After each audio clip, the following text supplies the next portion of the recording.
राधे राधे, जय श्री कृष्णा, जय महाकाल।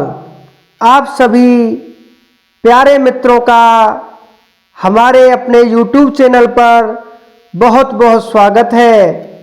आज हम आपको पितरों से जुड़ी हुई जानकारी देने जा रहे हैं, कृपया ध्यानपूर्वक सुने।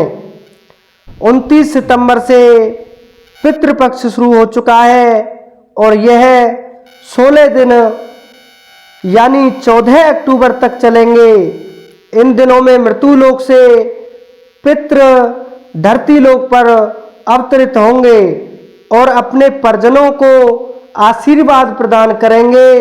इन दिनों परिजन भी अपने पितरों को विधिवत से तर्पण करेंगे और श्राद्ध के बारे में धर्म ग्रंथों में अनेक बातें बताई हैं। सबसे पहले भीष्म पितामह ने युधिष्ठिर को बताया, महाभारत के अनुशासन पर्व में श्राद्ध की परंपरा कैसे प्रारंभ हुई और जन मानस तक कैसे पहुंची, इस बारे में विस्तार से बताया गया है। बहुत ही कम लोग जानते होंगे कि दुनिया में सबसे पहला श्राद्ध किसने किया था। आइए जानते हैं कि कैसे शुरू हुई श्राद्ध की परंपरा।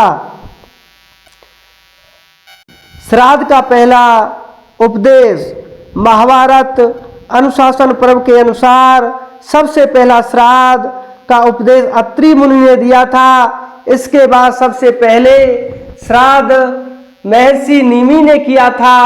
बाद में धीरे धीरे कई अन्य महर्षि भी श्राद्ध करने लगे और पितरों को अन्न का भोग लगाने लगे।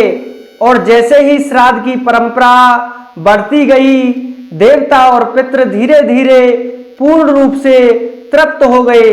लगातार श्राद्ध का भोजन करने से पितरों को भोजन के पचने की समस्या होने लगी। तब पितृ और देवता अपनी परेशानी का समाधान लेकर ब्रह्मा जी के पास गए, उपाय मांगने गए।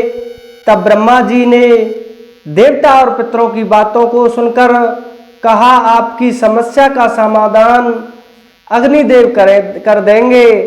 देवताओं और पितरों की बात सुनकर अग्निदेव ने कहा, अब से हम सब श्राद्ध में भोजन एक साथ ग्रहण करेंगे। मेरे साथ भोजन करने पर भोजन को पचाने की समस्या दूर हो जाएगी। इसके बाद से ही सबसे पहले श्राद्ध का भोजन अग्नि को दिया जाता है, फिर बाद में पितरों को दिया जाता है। ग्रंथों के अनुसार श्राद्ध में अग्निदेव के उपस्थित होने पर राक्षस वहां से दूर भाग जाते हैं। हवन करने के बाद सबसे पहले नियमित पिंडदान करना चाहिए। सबसे पहले पिता को, उसके बाद दादा को, फिर परदादा को तर्पण करना चाहिए। अमावस्या की तिथि को श्राद्ध जरूर करना चाहिए। पितृपक्ष में किए जाने वाले श्राद्ध में तिल और कुश की महत्वता बताई गई है, जिसमें भगवान विष्णु कहते हैं कि तिल मेरे पसीने से और कुश मेरे शरीर के रोम रोम से उत्पन्न हुए हैं। कुश का मूल ब्रह्मा, मध्य विष्णु और अग्रभाग शिव को जाना जाता है।